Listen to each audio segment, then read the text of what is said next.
Partner ఆవు భాయిలో మన రవి గారి తెలివితేటలతో పలుకుబడితో బిజినెస్ నాక్తో దీనిని 7.5 కోట్లకే ఖరీదు చేసి తీసుకొచ్చినారు. మన షిప్పింగ్ కంపెనీ చరిత్రలోనే ఇదొక పెద్ద ఘన కార్యం. కాబట్టి మన రవి గారిని మనమంతా సన్మానించడం ఎంతో ఉచితం. కమిషనర్ గారు please. Congratulations for your achievement.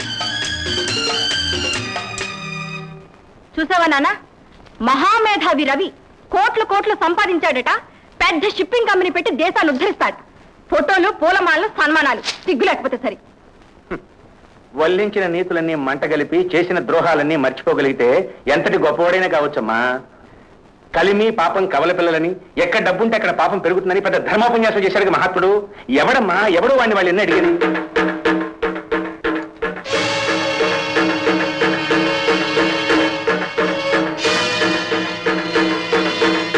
ఏమిటి నాన్న అది? వేలవమ్మా, మనం కట్టవలసిన ట్యాక్సులకు జరిమానాలకు కోర్టు డిగ్రీ పంపించింది. Auction sale of a house.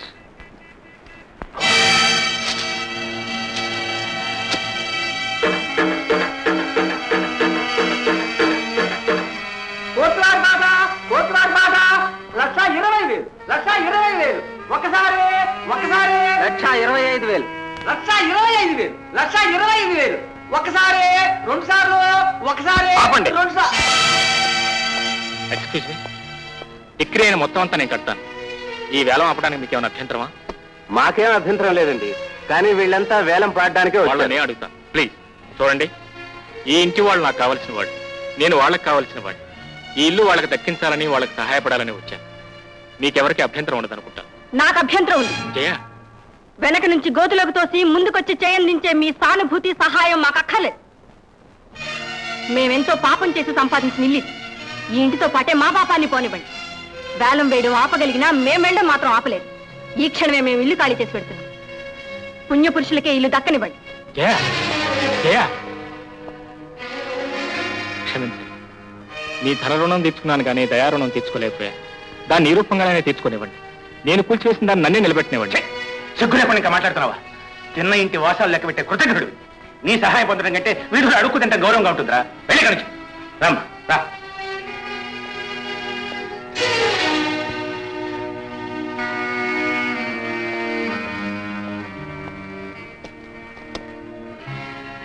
ఎంతండి? 1,25,000. అంతేనండి. Thank you. సిగ్నేచర్ పెట్టమా. ఇక్కడ ఒకటి. ఏమిటి విశ్వనాథం ఇల్లు వేలంలో రవి కొన్నాడా? కొనలేదండి, ఏలం ఆపి ఇల్లు వాళ్ళకి అప్పగించాడు. అంటే ఒకటే మాట నాకు చెవులో పెట్టు. ఆ రవికి వాళ్లకు ఏమిటి సంబంధం? బేరకాయ పీచు. విశ్వనాథానికి ఓ లడ్డు లాంటి కూతురు ఉంది. అయినా మనకెందుకయ్యా? మనకు కాకపోతే ఇంకెవరికాయా? డబ్బు మంది, వ్యాపారం మంది. కరెక్ట్. ఇంకా విషయాలు సేకరించండి, అవసరానికి వాడుకోవచ్చు. Excuse me. ఓకే. అమ్మగారండి, అమ్మగారు, పొద్దుటి నుంచి బాబీ గారికి జ్వరం అండి. పొద్దున్న నుంచి జ్వరంగా ఉందా? సరే, నేను ఇప్పుడే వస్తున్నాను. రవి, బాబీకి జ్వరంగా ఉందంట, నేను ఇంటికి వెళ్ళొస్తాను.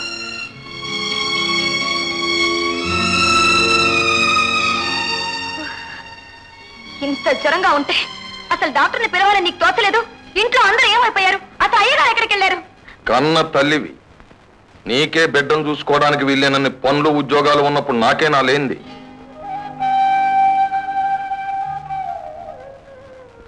మమ్మీ, ఎక్కడికి వెళ్ళొద్దు మమ్మీ, నన్ను వదిలి ఎక్కడికి వెళ్ళొద్దు మమ్మీ. లేదు బాబీ, నేను ఎక్కడికి వెళ్ళను, నీ దగ్గరే ఉంటాను. Come on doctor. దామ్మా. చూడండి,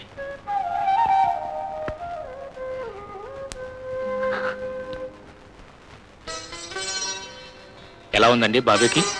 పర్వాలేదు రవి. ఆఫీస్కి బయలుదేరావా? అవునండి, మన కంపెనీకి పర్సనల్ సెక్రటరీ కోసం అడ్వర్టైజ్మెంట్ ఇవ్వాలనుకుంటున్నాను. నిజమే రవి, నేను భార్యను కాకపోయినా తల్లిని. ఆ బాధ్యత నెరవేర్చాలిగా. Of course. కొత్త సెక్రటరీ వచ్చే వరకు మీకు ఆఫీస్ బాధ్యతలు ఎటు తప్పవనుకోండి.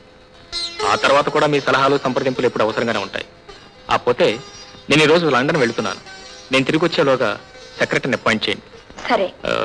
ఒక ముఖ్యమైన విషయం, సెలక్షన్ విషయంలో మాత్రం అభిమానాలకు రికమెండేషన్లకు తావివ్వద్దు. అర్హతే ముఖ్యం. వస్తానండి. నానా, రవి షిప్పింగ్ కంపెనీ ఆఫీస్లో పర్సనల్ సెక్రటరీ కావాలట. నేను అప్లై చేస్తున్నాను. ఆనిచుడి దగ్గర నీకు ఉద్యోగం కావాలంటే వేరే దొరకదమ్మా? దొరకదని కాదు నాన్న, నాకు ఒక లక్ష్యం ఉంది. అది సాధించాలంటే అతని దగ్గరే చేయాలి. నీ పిచ్చి గాని వాడు నీకు ఉద్యోగం ఇస్తాడమ్మా? ఇస్తాడు నాన్న, తప్పకుండా ఇస్తాడు. 10 మందిలో తను మంచివాడు అనిపించుకోవడం కోసమే ఇస్తాడు. కరెక్ట్. వాడి మనస్తత్వాన్ని నాకంటే నువ్వే బాగా అర్థం చేసుకున్నావమ్మా. నిజమే, వజ్రాన్ని వజ్రంతోనే కొయ్యాలి. అప్లై చేయమ్మా. నాకు క్వాలిఫికేషన్స్ తో పాటు రికమెండేషన్ కూడా ఉందండి. ఎవరు రికమెండేషన్ అమ్మా? మీ కంపెనీలో పార్ట్నర్ నాయుడు గారు. ఆహా, కానీ రికమెండేషన్ కావాలని మేము అడ్వర్టైజ్మెంట్ చేయలేదమ్మా. I'm very sorry. Next candidate ని పంపించు.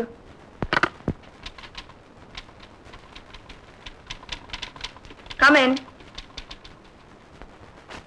పేరేమ్మా? Jaya. Sweet name. Qualification BCom, short and type writing higher. Very good.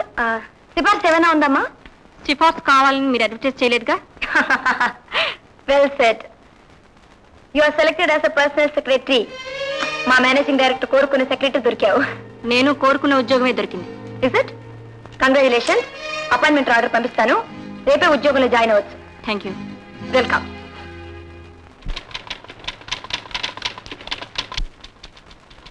Sarojadevi గారు నమస్కారం. నమస్కారం నాయుడు గారు, కూర్చోండి. నాకు ఒక చిన్న డౌట్, పెద్ద సందేహం. ఏమిటండి పెద్ద సందేహం? ఏమీ లేదు, ఈ కంపెనీలో నాతో పాటు మరికొందరు పెద్ద పెద్ద మొత్తాలు పెట్టుబడి పెట్టారన్నమాటేగా? అవునండి. అంటే ఈ కంపెనీలో మేము భాగస్థులం అన్నమాటే కదా? తప్పకుండా. మరి కాస్త గౌరవ మర్యాదలు ఈ కంపెనీలో మాకు ఉన్నాయన్నమాటే కదా? ఏమిటి నాయుడు గారు మీరు అనేది? తప్పకుండా ఉన్నాయి. మరి అలాంటప్పుడు ఏదన్నా పెద్ద పెద్ద వ్యవహారాలు సరేనా అనుకోండి, పెదవ చిన్న ఉద్యోగం, ఒక పిఏ ఉద్యోగాన్ని నేను రికమెండ్ చేసి పంపించిన అమ్మాయిని కాదని మీ ఇష్టం వచ్చిన అమ్మాయిని మీరు వేస్తారా? నాయుడు గారు, ఇందులో మీ ఇష్టం మా ఇష్టం అంటూ ఏదీ లేదు. ఇదంతా ఒక పద్ధతి ప్రకారం, ఒక నియమాన్ని అనుసరించే చేశాం. ఏమిటా నియమం అని అడుగుతున్నా. రికమెండేషన్స్ పనికి రావు. శక్తి సామర్థ్యాలను బట్టే ఉద్యోగం ఇవ్వాలి. అంటే ఈ కంపెనీలో గడ్డి పూసుకున్న విలువ కూడా మాకు లేదన్నమాట? గడ్డి పూసుకు విలువ ఉందండి. అంటే మాకు లేదన్నమాట? ఉద్యోగాలకు సంబంధించినంత వరకు అంతేనండి. సరే అలా కానివ్వండి. అయినా నాకెందుకు, ఇంకా ఉన్నారుగా భాగస్థులు. నాయుడు గారు, లంచ్ టైం అవుతుంది. అంటే వెళ్ళి భోజనం చేయండి.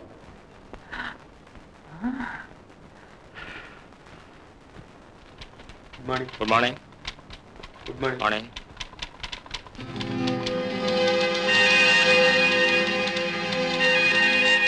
మార్నింగ్.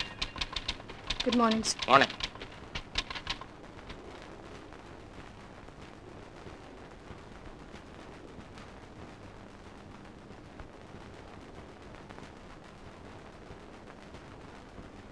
హలో, కొత్త సెక్రటరీ రాగానే ఒకసారి నా రూము పంపించు.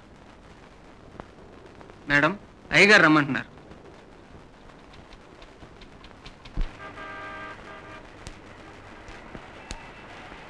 Good morning sir.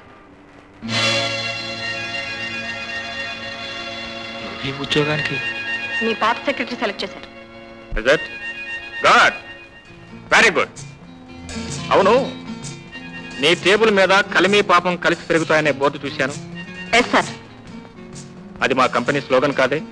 కాదు సార్. మరి నీ టేబుల్ మీద ఎందుకుంది? అది నా నమ్మకం సార్. Good, very good. ఇలాంటి నమ్మకాలు ఆదర్శాలు ఉన్న వ్యక్తి నాకు సెక్రటరీగా కావాలని కోరుకున్నాను. I got you. I'm happy, extremely happy. రండి రండి.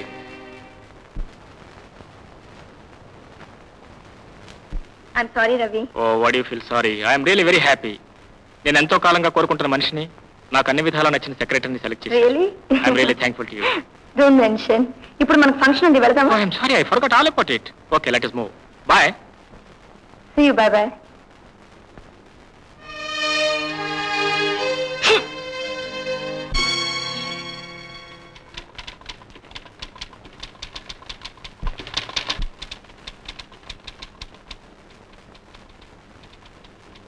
కలిమి పాపం కలిసి పెరుగుతాయి.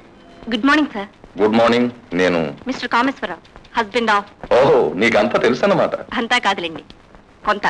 చూడు, ఇలాంటిది నేను ఎక్కడా ఏ ఆఫీసులోనూ చూడలేదు. అందులో లక్షలు కోట్లతో వ్యాపారం చేసే ఈ ఆఫీసులో. అది నా నమ్మకంలేండి. అంటే కలిమున్న చోట పాపం ఉండి తీరాలంటావా?